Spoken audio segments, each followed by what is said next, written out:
صلى الله عليه وعلى آله وسلم لا تقدم من أحدكم رمضان صدق الله مولانا العظيم وصدق رسوله النبي الأمي الكريم ونحن على ذلك من الشاهدين والشاكرين والحمد لله رب العالمين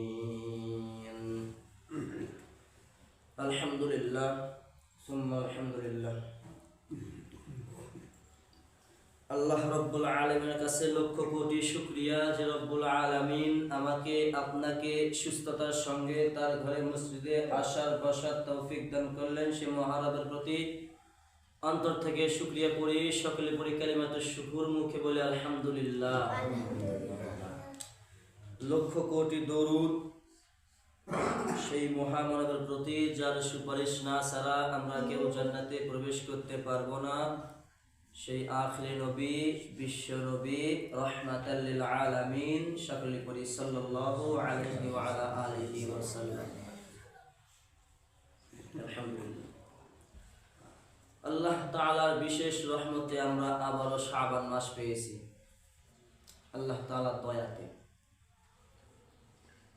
একটা রাজ্যে একটা মন্ত্রী ছিল যে সর্বক্ষণ আল্লাহর কাছে শুকরিয়া করত আর বলতো আল্লাহ যা করে বান্দার ভালোর জন্যই করে।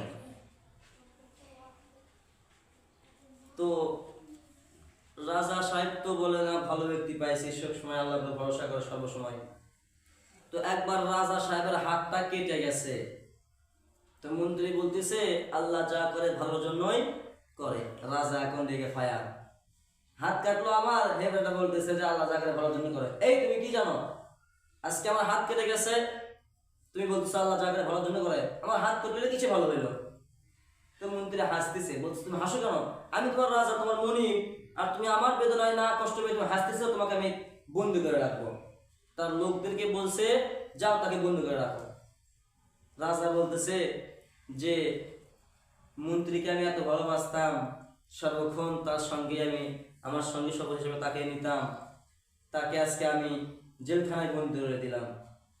পরপর রেগে তার কিছু লোক সংখ্যক নিয়ে গেছে জঙ্গলের মধ্যে শিকার করতে। যখন শিকার করতে গেছে, শিকার না করতে পেরে ওরা জঙ্গলি মানুষের কবলে পড়েছে। কে পড়েছে? রাজা।